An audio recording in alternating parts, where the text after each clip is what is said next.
Bienvenue dans ce nouvel épisode de Encontrate. C'est un épisode un peu spécial parce que celui-ci est filmé. Donc pour tous ceux qui sont sur une plateforme de podcast, sachez que la vidéo sera disponible sur YouTube et donc avec l'image.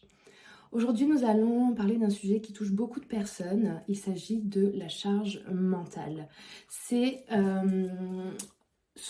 On parle souvent de la charge mentale en lien avec les femmes, car elles sont généralement les plus affectées par cette surcharge liée aux tâches domestiques, familiales et émotionnelles. Cependant, il est essentiel, je trouve ça important, de rappeler que la charge mentale n'est pas un sujet exclusivement féminin. Les hommes, les pères et toute personne en fait qui jongle avec de multiples responsabilités peuvent également ressentir cette pression qui est invisible.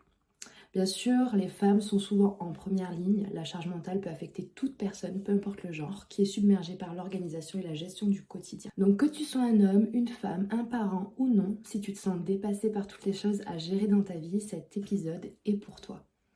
Dans cet épisode, nous allons explorer ce qu'est exactement la charge mentale, comment elle se manifeste, comment y remédier avec des solutions concrètes.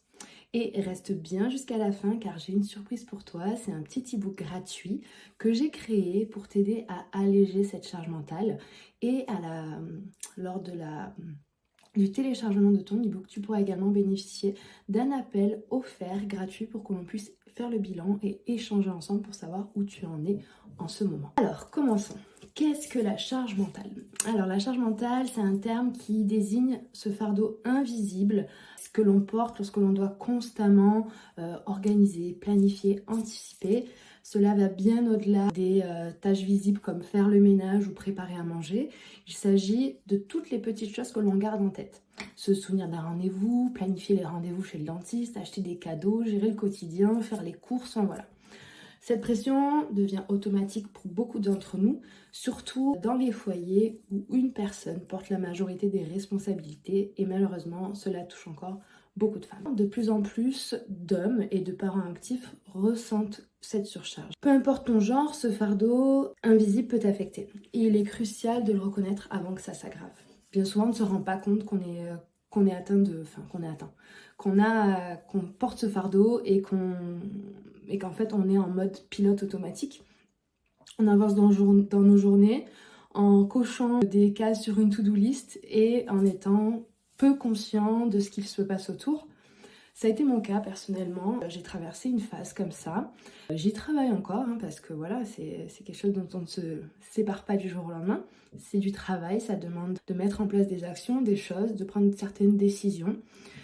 Et moi, pour ma part, c'est mon corps qui me l'a rappelé, puisque en début d'année, on m'a détecté un lupus. Et donc le lupus se signale par des gros signes de fatigue, des douleurs aux articulations, des choses comme ça. Et j'ai voulu aller creuser un peu plus loin. Et j'avais tendance à dire que non, le stress ne m'affectait pas, des choses comme ça. Et puis en fait, en faisant un petit peu un check-up intérieur, j'ai pu me rendre compte qu'en fait si, j'étais atteinte par le stress, j'avais énormément de travail. Je délaissais ma vie familiale, personnelle.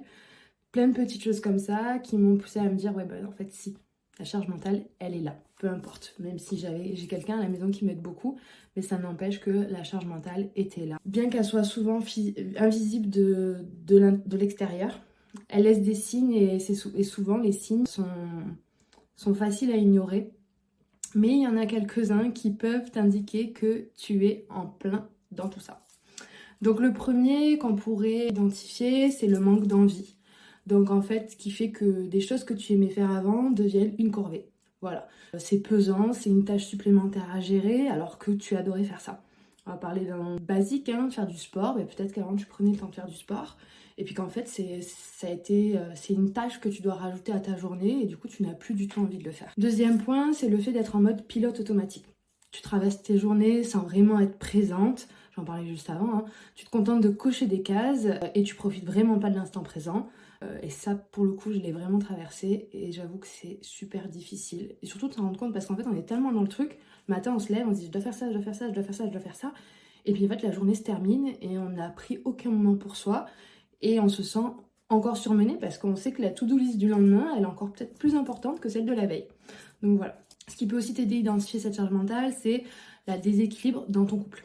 Donc voilà, si tu as l'impression que la répartition des responsabilités est inégale à la maison, cela peut créer des tensions, même non exprimées, qui vont affecter ta relation avec ton ou ta partenaire. On parlera juste après un peu de ce que tu peux mettre en place pour améliorer tout ça.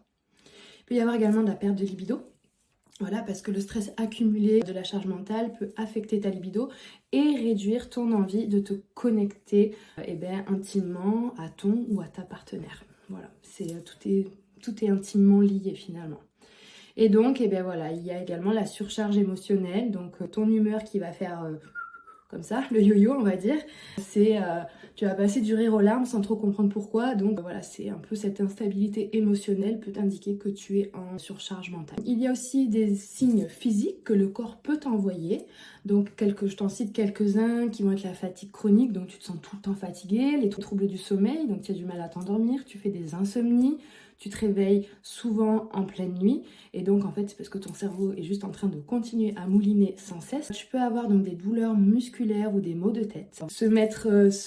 Créer des tensions dans ton cou, les épaules et ton dos puisque tu es souvent crispé et donc en fait ça va, comme tu n'es pas détendu, tu ne peux pas, on va dire, ouvrir la cage thoracique et donc te libérer de ce poids sur tes épaules. Tu peux avoir également des problèmes digestifs, donc ballonnement, douleur abdominale. Faut pas oublier que le système digestif, c'est le cerveau du corps. Et on dit que c'est le second cerveau du corps, mais quand ton ventre te parle, il faut l'écouter, généralement. Et puis, il peut y avoir également les sautes d'humeur et l'irritabilité. Voilà, pour cette partie sur les signes que ton corps peut te donner. Maintenant, je vais te donner quelques chiffres sur la charge mentale pour que tu puisses te rendre compte de l'ampleur que ça a. Donc, il faut savoir que 70% des femmes déclarent se sentir responsables de la gestion des tâches domestiques et familiales, contre 35% des hommes. En moyenne, les femmes consacrent 21 heures de plus par semaine aux tâches domestiques, non rémunérées que les hommes. Et 53% des femmes affirment que leur niveau de stress a augmenté au cours de la dernière année et 50% d'entre elles se sentent complètement épuisées. Donc ces chiffres révèlent quand même que la charge mentale est omniprésente mais souvent ignorée et que les conséquences sur notre bien-être peuvent être profondes. Pour moi, c'est important de parler de ce sujet parce que souvent on ne s'en rend pas compte ou alors on l'ignore. Et pour moi, il n'est pas normal que dans une relation, une vie de famille ou même si tu es seule, parce que la charge mentale ça peut t'arriver même si tu es seule, mais qu'en fait tes amis, tes proches, ton conjoint ou ta conjointe ne te viennent pas en aide ou en tout cas ne t'aident pas plus sur la réalisation des tâches quotidiennes. C'est pas quelque chose à prendre à la légère parce qu'en fait tu vas petit à petit éteindre entièrement ta lumière, tu vas perdre envie de faire tout ce que tu as envie de faire et en fait tu es juste à la limite du burn-out. Et en fait dans l'idée, il faudrait réussir à ne pas en arriver là pour réagir et faire quelque chose. C'est mon point de vue, évidemment. Je sais que c'est parfois pas simple, dans une vie de famille, de rééquilibrer les choses. Ça demande souvent du travail sur les deux personnes du couple, mais tout est faisable. Il ne faut jamais oublier que tu t'es mis avec une personne qui t'aime, que tu aimes, et vous êtes censé être une équipe.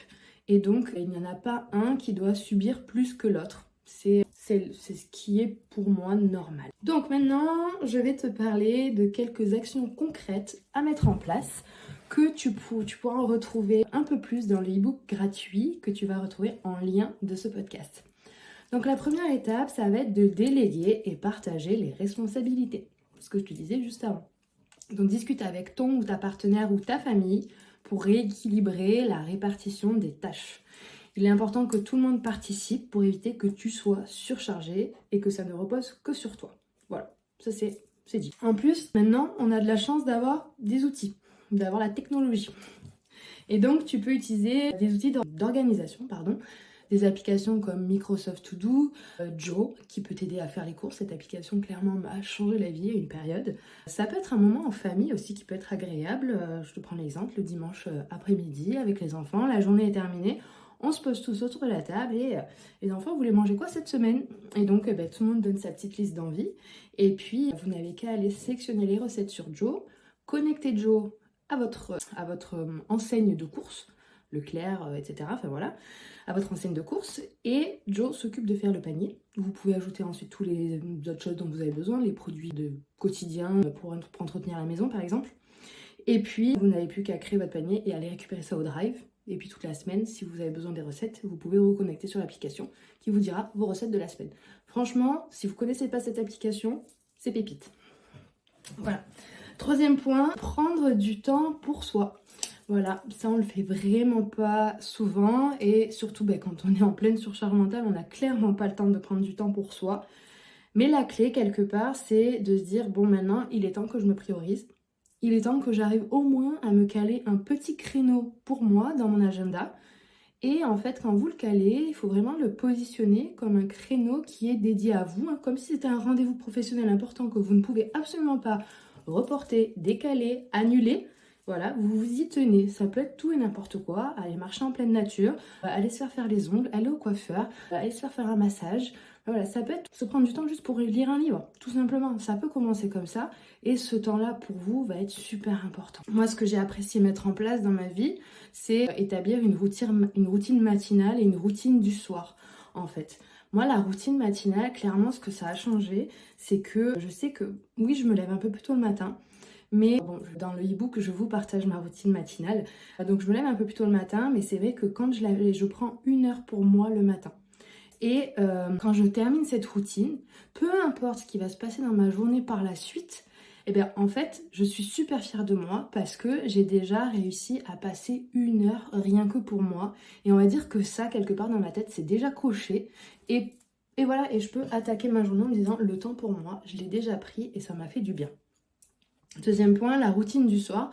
La routine du soir, tout simplement, elle aussi, elle me permet de me détendre et de poser le cerveau parce qu'avant, même quand j'étais dans le lit, j'étais toujours avec mon téléphone, les mails, je les traitais encore, je les lisais encore, je répondais encore à des messages très tardivement. Et puis j'ai décidé de mettre en place cette routine du soir qui est très simple en soi, c'est j'ai fini de manger, je me pose un peu avec mon chéri. Alors oui, parfois on regarde des séries, des films, mais parce que voilà, je me cantonne pas à une routine tous les soirs non plus. Enfin voilà, ma vie n'est pas devenue plus ennuyante qu'avant, clairement pas, au contraire. Et donc le soir, parfois, de temps en temps, je m'accorde ce moment à moi où je dis à mon chéri, écoute, ce soir, je vais faire mes petits trucs. Et donc, je vais faire ma méditation, je vais lire mon livre, boire mon infusion. Et je laisse mon téléphone de côté, les réseaux sociaux et tout ça. Voilà. Parce que j'estime aussi que les réseaux sociaux peuvent nous amener à, penser qu'on n'est pas parfaite. Voilà, parce qu'on voit tellement la perfection sur les réseaux sociaux que ça peut renforcer notre idée qu'on n'est pas la femme parfaite, alors que vous faites déjà tout ce que vous pouvez. Alors conseil, si vraiment vous suivez des Wonder Woman que vous admirez plus, mais que vous vous surprenez à jalouser quelque part, désabonnez-vous. Franchement, ça ne vous aidera pas. Ça ne vous aidera pas tant que vous n'êtes pas dans une démarche positive de changer et donc peut-être de vous inspirer de cette personne, ça ne vous aidera pas. Encore une fois, ce n'est que mon avis. Voilà. Qu'est-ce que je vais pouvoir vous dire de plus sur la charge mentale? Je vais vous parler un peu de mon e-book. Donc j'ai créé un e-book gratuit qui s'intitule Libère-toi de la charge mentale. Donc il va être spécialement pour toi si tu te reconnais dans tout ce que j'ai pu dire dans cet épisode. Dedans, je te partage 5 astuces concrètes pour mieux gérer ton temps, déléguer efficacement et retrouver du temps pour toi. Voilà, il y a un petit outil exclusif que j'ai créé à l'intérieur de celui-ci, qui est un tableau à faire tout seul ou avec ton ou ta conjointe, pour pouvoir visualiser ensemble quelles sont les tâches que tu fais au quotidien et quelles sont les tâches que fait ton partenaire, et donc de pouvoir s'en rendre compte, que tout le monde en prenne conscience, et donc qui va vous permettre de pouvoir rééquilibrer les choses. Pour aller encore plus loin, je te propose, donc comme je te le disais au début, un appel offert de 30 minutes pour qu'on puisse discuter ensemble de ta charge mentale ou de notre sujet et trouver ensemble des solutions adaptées à ton quotidien. Ce rendez-vous est sans engagement, c'est simplement un moment avec toi et pour toi, et tu peux réserver un créneau via le lien que tu auras lorsque tu auras téléchargé ton e-book.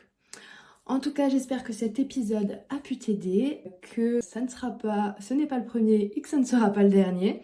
Si tu as apprécié, n'oublie pas de laisser un petit commentaire, un petit like et de t'abonner à la chaîne. Je te souhaite une très bonne journée et on se dit à très vite.